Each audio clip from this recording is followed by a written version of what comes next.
Hi, my name is Zhang. I work for the University of Nottingham as the Global Employment Manager in China. I'm based in the Shanghai office of the university. So in my daily work, I develop and maintain the relationship with the employers on the China market on behalf of the university. Well, there's two major recruiting timelines for China employers in campus recruiting in China. So the first round is from mid-September to November.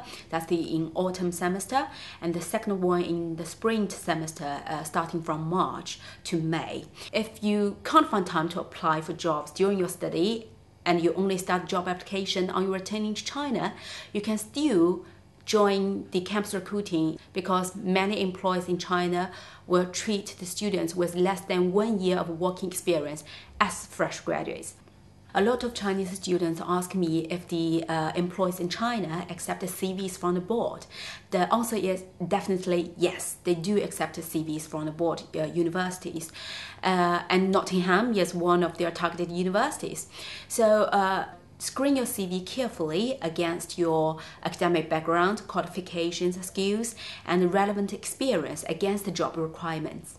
Employers would give preference to the students who can link their experience to the job requirements. However, this experience is not necessarily to happening in a working environment, and it can be anything from your volunteering work, from your club activities, or even from your personal travel. So the top 4 characteristics that China employers want the candidate to demonstrate is the first, the global-oriented perspective. Second, you're showing the initiative and the proactive approach in your work. Third, your English proficiency. And the fourth, your adaptability in a new working environment.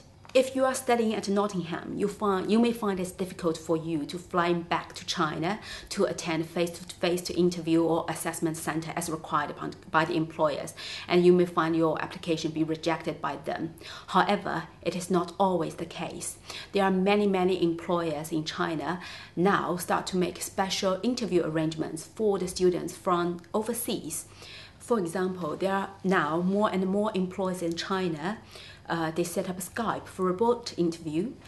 They can reserve your qualification for interview upon your returning to China, or they even come to job fair in UK to recruit you. China employers think the biggest disadvantage of returning students from overseas study is that they are unrealistic about their expectation in job and salary. My advice for you is to make full use of information through social media to link you back to the China context. I can share with you a useful practice which I do is I follow more than 100 of major graduate recruiters in China on Sina Weibo, and I find myself well informed of their most recent recruiting needs and progress.